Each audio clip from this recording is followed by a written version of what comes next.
hello everyone. Thank you so much for having me here. I'm really, really glad to be here and meet you all. What a lovely group. What a cool event. It's also my first time here, so really cool way to experience it. I have no environmental background whatsoever, and I have no political background whatsoever. So this is the part where a cane comes, pulls me, hooks me and pulls me up, and you say, sorry, let's have somebody else. But what I represent on climate action is starting anyway. I almost said what I'm good at is starting anyway, but that's actually totally wrong. The point is the opposite of that. This is not something that you need to be good at. You can just decide that you are going to be a person that puts some energy into this issue. I think that's really, really important. So that part is not a skill.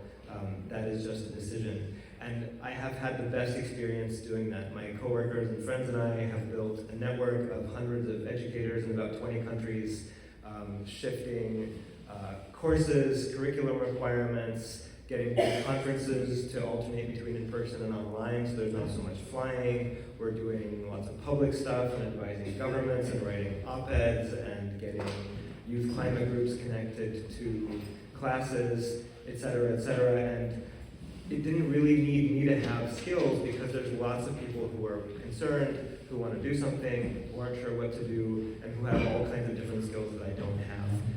So that's the first thing I wanted to say, is that you don't actually need any climate skills to start doing something.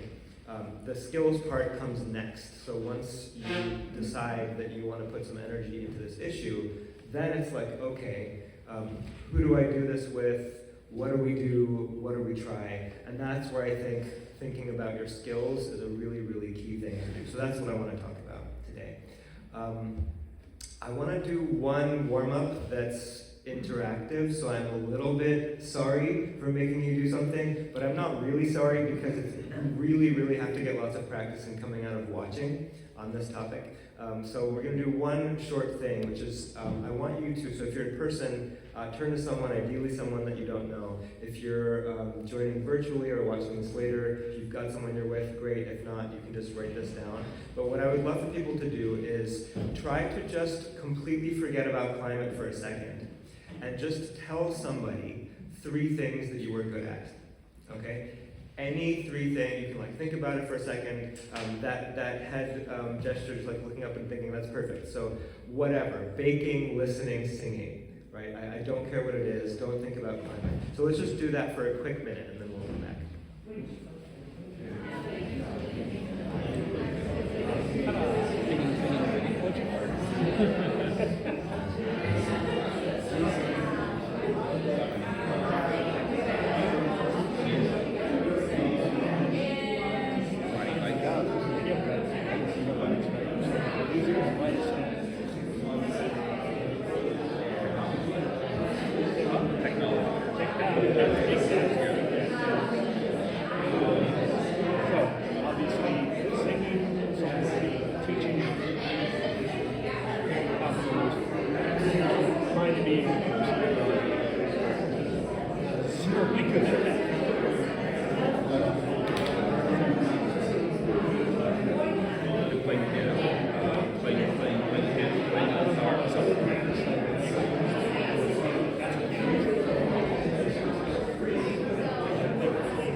you can gradually make your way back.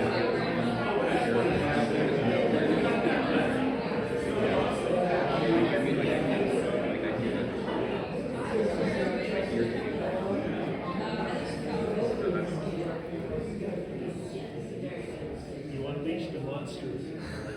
Hope so. Someone said you unleashed the monster. So I pretend to apologize for making you do that, but not really. Is anyone willing to share? Can we hear a couple of them?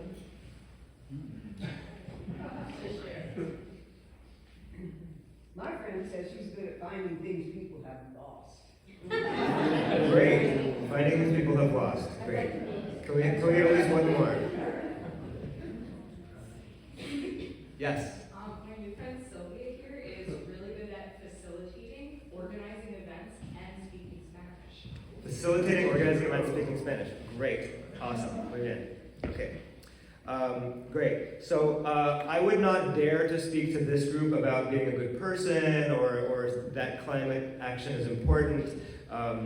This is more about the how than the why.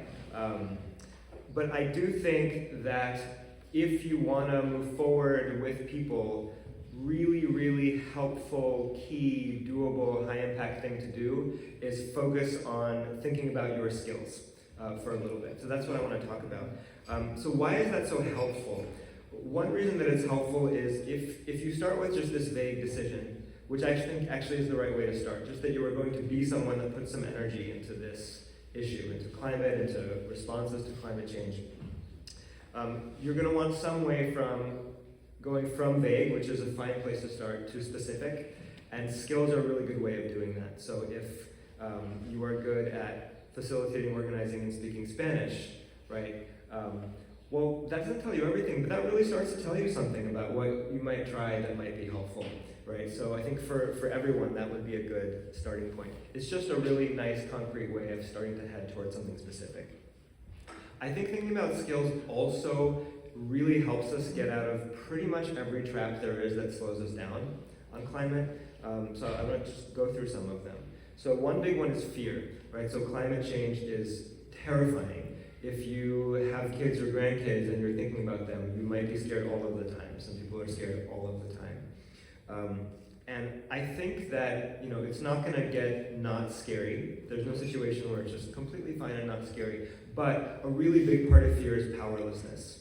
If there is something that's scary, the scariest that it gets is when there's this big scary thing coming, and you're like, oh God, there's nothing I can do about this. It's just coming and taking me over, and it's this special kind of panic that's like completely terrifying and can be paralyzing too. And I don't have that at all. I just don't feel powerless at all ever on this topic. And that's really cool. It really takes the edge off. I recommend it.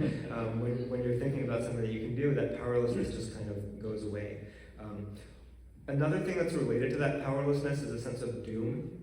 So people have been talking about climate anxiety and also climate doom, and a lot of people are feeling climate doom, like there's this horrible thing coming, and it's the end of the world and there's nothing we can do, right? It's kind of the vibe. And there's been a really interesting wave of writing about doom as the new denial. So there's been a lot of climate denial, and and that's a real thing. It's hard for people to face what a big change is happening. And there's also more and more climate doom, and they're related. And I think one way that they're related is that in some way you have to honor both of them, right? So there's a lot of fear there, there's a lot of real information behind it. It's a big, overwhelmed feeling on the doom side, and you don't want to just ignore it in yourself or in other people. On the other hand, there's something really convenient about both of them, especially about flipping from denial to doom. So denial basically is there's no problem, so there's nothing for us to do, right? And doom is basically there is no solution, so there's nothing for us to do. And we know it's pretty clear at this point that neither of those is correct. I think doom is actually kind of a conspiracy theory. It's a picture of the world that's based in fear and doesn't really pay attention to the evidence. What we know based on the evidence is that there's something really big happening, and we have a very limited amount of time in which to turn around as much of it as possible. And there are lots of effective things happening, but they're not fast enough, they're not big enough, and so we need more. the real situation is something like that. It's not an actual doom situation.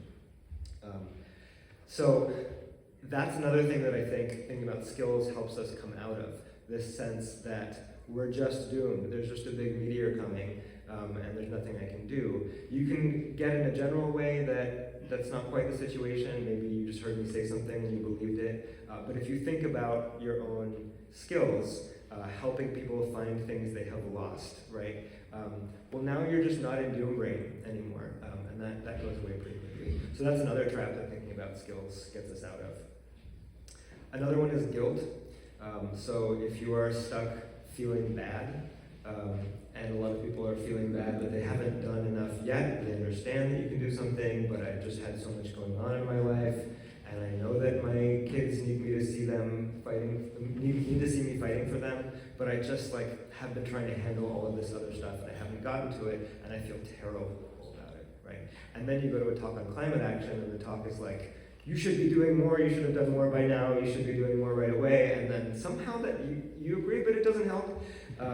So that's also something that you get from thinking about climate skills. The vibe is not, you're a bad person for not having done more already. The vibe is, well, let's think about what you're good at, and what impactful things might be easily available to you, right?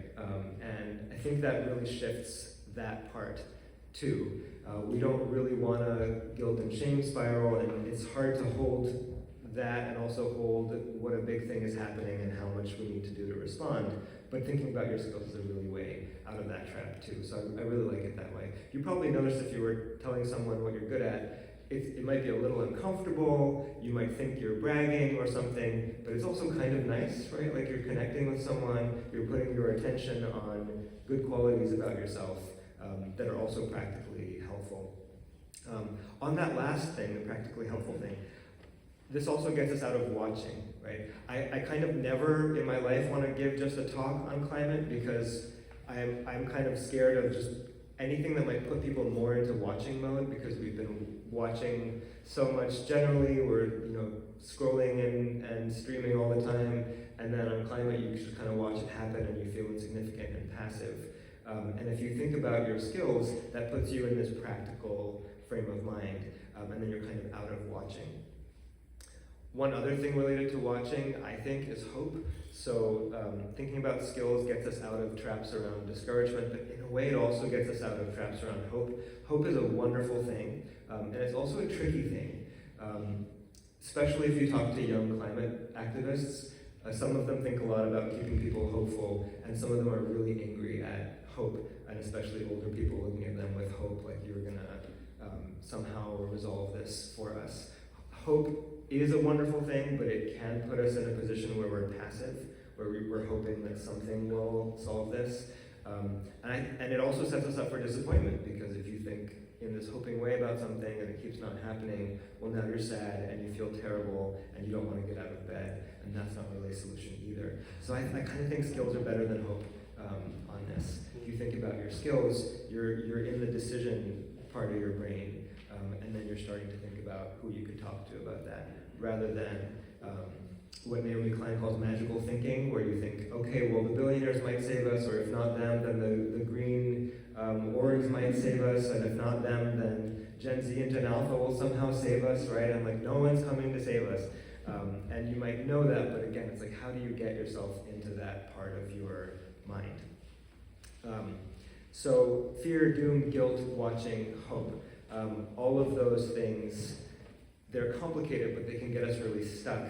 And I think thinking about your own skills is a really simple way of stepping out of that. So that's why I like thinking about skills. The next question is which skills? Which skills are the climate skills?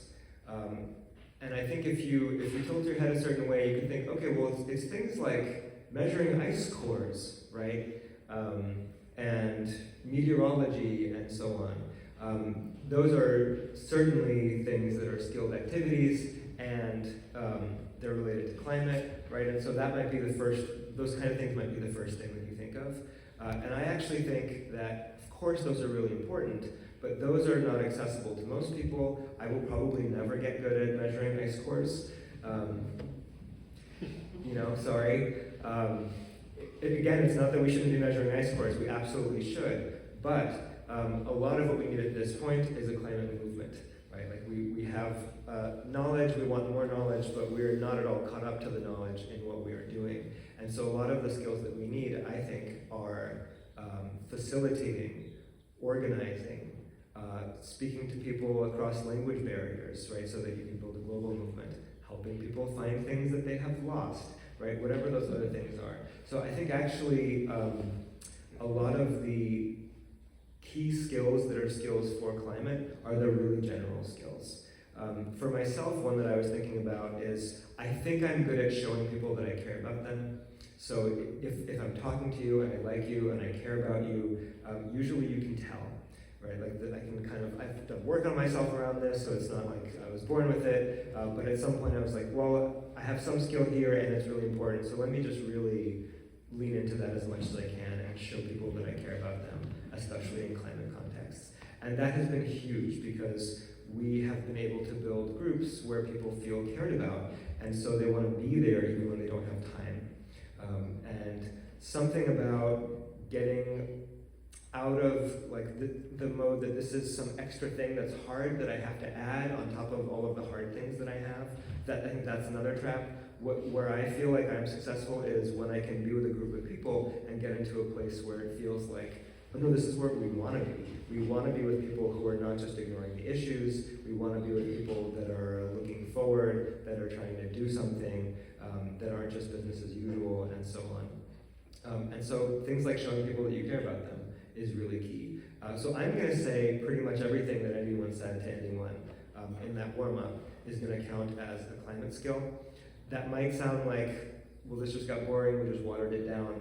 But I think actually, we know that climate change affects everything. The book that I was talking about before by Naomi Klein is called This Changes Everything. It's a great book if you want a book on climate. It really changes everything. And the flip side of that is that you can do pretty much anything in a way that integrates climate concerns into it. So I think actually there's a principled reason why lots and lots and lots of different skills count as climate skills.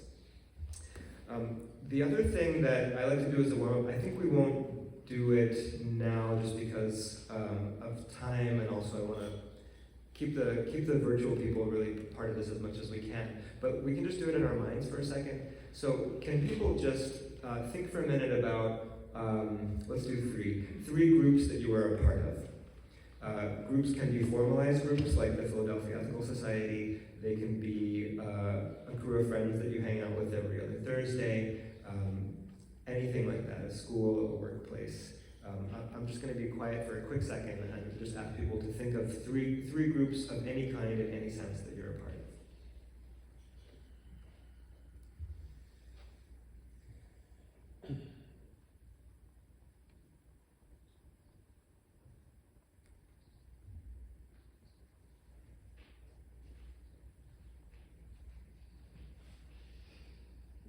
People have at least a couple? Yeah, great. To me, this is the magic combination, is the skills plus the groups.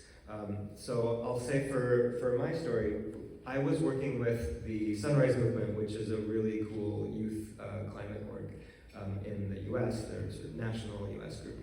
And they kept saying, organize your networks, organize your networks, organize your networks. And I was running neighborhood conversations for 350.org, where I would go into different neighborhoods and like artist groups and elders groups and just like help people have conversations and ask them what organizing their networks could look like. And at some point, you do this enough times, you talk to people enough times, you ask yourself the question. At some point I was like, okay, what's my network? And I thought, okay, well, it seems like my primary network where I have some influence is philosophy teachers, right? Like I'm a philosophy teacher, so my 9 to 5 is that.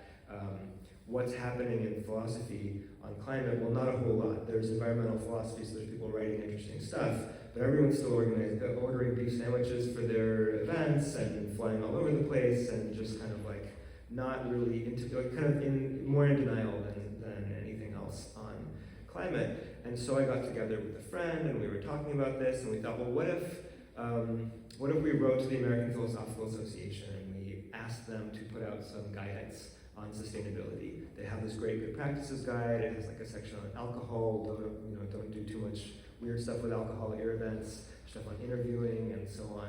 There wasn't anything on sustainability, and we thought, well, let's ask for it. And so I wrote and asked for it, and I got a lukewarm reply, and for a moment I thought, well, they don't really care. And then I thought, no, they would care if it wasn't just me.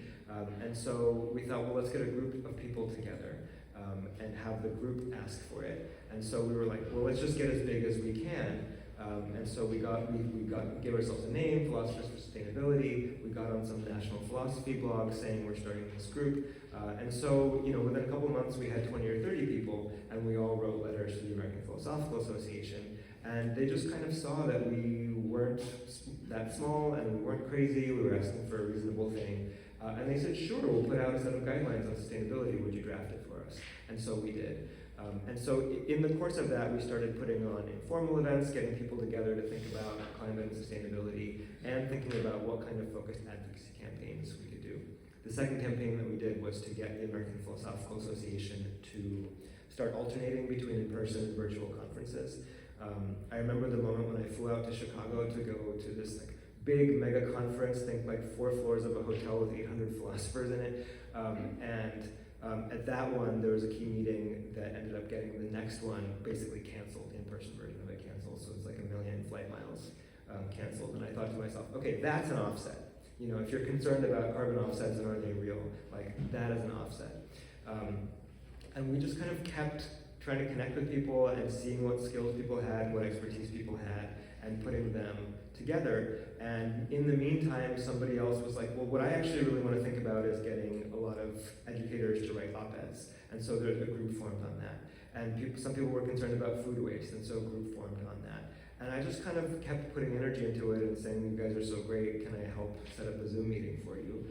I didn't particularly have to be good at the things that they wanted to do. People have skills and they find each other, right? If you just think about how many skills are in this room, if there's one you don't have, you can try to work on it, or you can also go to the person 3 rows behind you on the left.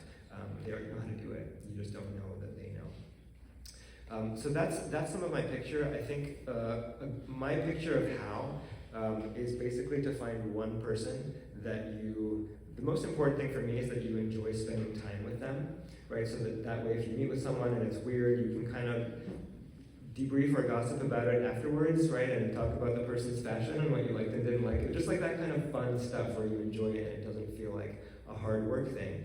And then you think about, how do we get this bigger? How do we get this to scale? How do we get from the 2 of us to 6 of us so that we can get to 30 of us so that we can put on something bigger? And everything is so ripe for that because people care so much. Even the people that are too scared to face that climate change is real, they're scared about it, and they love their kids and their grandkids, right? And so there's lots and lots of leverage. There's lots and lots of people that would do something if there was something available for them to do. And there's a coordination problem of how do we find each other and how do we get unstuck? So this is why I really like skills. I think that if you think about your skills, that gives you an in. Because, okay, if not everyone speaks Spanish, but we have this group of Spanish speakers over here, maybe I could do something, but maybe I don't want to do it myself, so let me see who else can, right? What can I organize, facilitate that will not ruin my life, right? That will be relatively easy, but that will help get something started for people that can get bigger. This is a philosophy talk in the sense that there's a main claim, there's a main ethical claim that I'm making, which is that thinking about your individual general skills is a really key way to move forward on climate. So if you're thinking, okay, this was a whole climate event, what do I take away from this? That would be the simple upshot that I would want you to take away. Just walk out thinking about, okay, what else am I good at, right? And you can do this with yourself.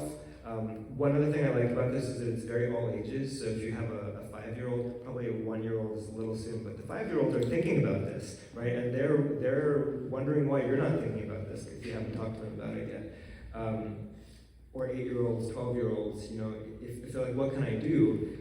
You can sit them down and say, okay, well, let's think about what you're good at. What do you think you're good at? And have them say a few things And that's age appropriate for 10-year-olds. Just ask them some questions about what they're good at. And then you ask them what they might want to try, right? And then before you know it, their a cappella group that they're part of at school, they propose that they do a climate song, right? They hadn't thought that they could propose something there, but they're already good at singing, they already have the group, and now they have an idea for something that they could do, and that is really empowering, gets them started, gets them organized. That's what I want to propose to people, that we all think about what skills we have generally and how we might apply them to climate in the kind of group that we're in. And I'd love to talk more about this and hear people's thoughts and maybe their disagreements and or other ideas. But it's really, really good to be with a group of people that are thinking about how to make the world better and how to build community and how to move forward on things. So I'd love to hear your thoughts. And thanks so much for having me.